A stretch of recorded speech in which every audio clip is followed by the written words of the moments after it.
Shalom Bapak Ibu semua.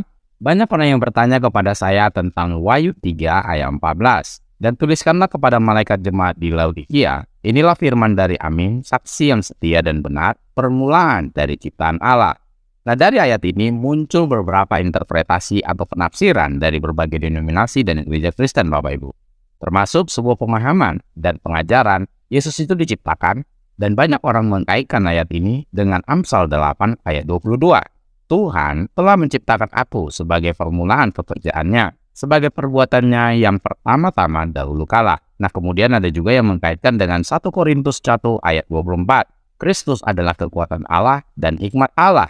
Nah, dari ketiga ayat ini, muncullah sebuah kesimpulan logika matematis yang mengatakan bahwa hikmat itu pertama sekali diciptakan oleh Allah sesuai dengan Amsal 8 ayat 22. Nah, di dalam 1 Korintus 1 ayat 24, Yesus itu adalah hikmat Allah. Maka tepatlah seperti yang dituliskan di dalam Wahyu 3 ayat 14 bahwa Yesus Kristus adalah yang pertama sekali diciptakan atau disebut dengan permulaan dari ciptaan Allah. Nah, Bapak Ibu semua, kalau kita hanya mengandalkan terjemahan Alkitab saja, baik itu bahasa Indonesia, bahasa daerah, atau bahasa Inggris, atau mungkin bahasa yang lain di luar bahasa Ibrani dan Yunani, kesimpulan itu biasanya didapatkan oleh kebanyakan orang-orang Kristen yang hanya melihat terjemahan Alkitab tanpa melihat lebih dalam sisi tekstual Alkitab dalam bahasa Ibrani dan Yunani. Nah, saya juga tidak heran Bapak Ibu kalau saudara-saudara kita yang dari Islam bisa salah memahami firman Tuhan karena hanya mengandalkan terjemahan Alkitab dan mengutip ayat-ayat Alkitab tertentu, karena orang Kristen juga sendiri pun melakukan hal yang sama, termasuk para akademisi Kristen maupun hamba-hamba Tuhan. Nah, saya Bapak Ibu sebagai seorang textual criticism, saya bukan seorang penafsir. Saya ini adalah seorang penerjemah Alkitab yang selalu ditekankan supaya menerjemahkan teks, bukan menafsirkan teks berdasarkan denominasi yang saya anut. Karena bisa saja Bapak Ibu khususnya yang sudah belajar eksegese, hermeneutik maupun eksposisi akan berbeda pandangan dengan saya. Nah, oleh sebab itu saya mengajak Bapak Ibu untuk masuk ke dalam ranah tekstual Alkitab, bukan mengandalkan buku-buku tafsir. Jadi, mari kita fokus kepada kata demi kata dalam teks asli dalam bahasa Ibrani maupun Yunani yang akan sebentar kita akan ulas. Nah, saya berusaha menjabarkan dan menjelaskannya sesederhana mungkin Bapak Ibu, dan sedapat yang bisa saya buat sesingkat mungkin supaya Bapak Ibu bisa mengerti dan mendapatkan poin utama dari penjelasan video ini. Nah, saya berharap Anda tetap fokus dan jangan berkomentar hal-hal yang tidak perlu sedapat mungkin sampai Anda menonton video ini sampai selesai. Nah, saya menggunakan kata Allah dalam penjelasan ini. Ingat, Allah adalah sebutan, bukan nama. Allah itu sama dengan Elohim, sama dengan Theos. Nah, saya mengajak Bapak Ibu untuk melihat pertama sekali pembahasan kita dari Amsal 8 ayat 22. Apakah hikmat yang dimaksud di dalam Amsal 8 ayat 22 itu diciptakan atau tidak? Tuhan telah menciptakan aku sebagai permulaan pekerjaannya, sebagai perbuatan yang pertama-tama dahulu kala. Dalam bahasa Ibraninya, Adonai Kanani, Resindarko Keden Mipalai Meas. Nah, kata menciptakan aku itu diterjemahkan dari kata Kanani. Bentuk kata bakunya adalah kana. Nah, banyak orang menerjemahkan kata kana ini dengan menciptakan sesuatu. Padahal kata kana bukan menciptakan, tetapi membeli atau memperoleh sesuatu, atau mendapatkan sesuatu, atau menghasilkan atau menukarkan sesuatu dengan sesuatu yang lain. Nah, kata kana kita bisa lihat di dalam kitab yang sama, yaitu di dalam kitab Amsal sendiri Bapak Ibu. Di dalam Amsal 17 ayat 16, perhatikan dalam terjemahannya, apakah gunanya uang di tangan orang bebal untuk membeli hikmat, sedang ia tidak berakal budi. Nah, kata membeli di situ diterjemahkan dari kata kenot dalam bahasa Ibraninya. Nah, bentuk kata bakunya adalah kana yang sama dengan kana dalam Amsal 8 ayat 22 tadi. Jadi kalau kita artikan kata kana, maka artinya adalah memperoleh, mendapatkan, atau menghasilkan sesuatu yang lain dengan cara menukarkan sesuatu. Jadi bukan untuk menciptakan sesuatu yang value-nya, yang nilainya lebih rendah dari penciptanya. Nah, bicara tentang membeli atau pertukaran, dalam keadaan yang ideal, yang sempurna dan adil, sesuatu yang dibeli atau ditukar itu pasti memiliki nilai atau value yang sama Bapak Ibu. Nah, Anda mau tukar benda A supaya mendapatkan benda B, tentu dalam kondisi yang sempurna, dalam kondisi yang ideal dan adil, benda A itu harus sama nilainya dengan benda B. Nah, masuk ke dalam pembahasan yang lebih dalam. Ketika segala sesuatunya belum ada, selain daripada Adonai itu sendiri, selain daripada Allah itu sendiri.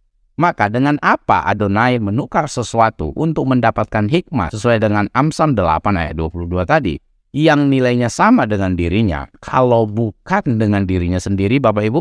Nah, dengan begitu, hikmat yang dihasilkan oleh Adonai itu memiliki value yang sama dengan Adonai itu sendiri. Luar biasa, Bapak Ibu. Nah, kembali kepada pembahasan 1 Korintus 1 ayat 24.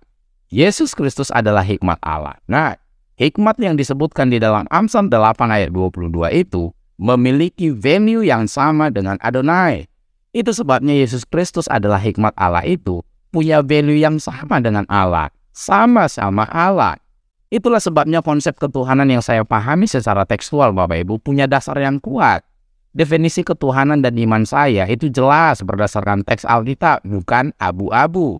Dan saya berharap oleh kuasa Roh Kudus, Anda juga memiliki pemahaman yang sama. Dasar Anda mempercayai Tuhan Yesus itu jelas dan akurat, bahwa Tuhan Yesus itu bukan diciptakan, tetapi dia memiliki value yang sama dengan Adonai itu sendiri, dengan Bapa, yaitu Allah yang sejati dari Allah yang sejati. Jadi, kalau saya rekonstruksi kembali terjemahan tersebut, Bapak Ibu, Adonai Kanani artinya adalah Adonai atau Tuhan memperoleh aku dengan cara menukar dirinya sendiri. Nah, jadi menerjemahkan kata kana dengan kata menciptakan berdampak besar terhadap pemahaman pembaca dan bahkan membuat pemahaman teologis yang sangat jauh dari yang sebenarnya. Nah, mungkin Bapak Ibu akan bertanya kepada saya, kalau kana itu bukan menciptakan sesuatu, menciptakan dalam bahasa Ibraninya pakai kata apa, Pak Jul? Nah, kita masuk ke dalam Kejadian 1 ayat 1, Bapak Ibu. Perhatikan di sana, pada mulanya Allah menciptakan langit dan bumi.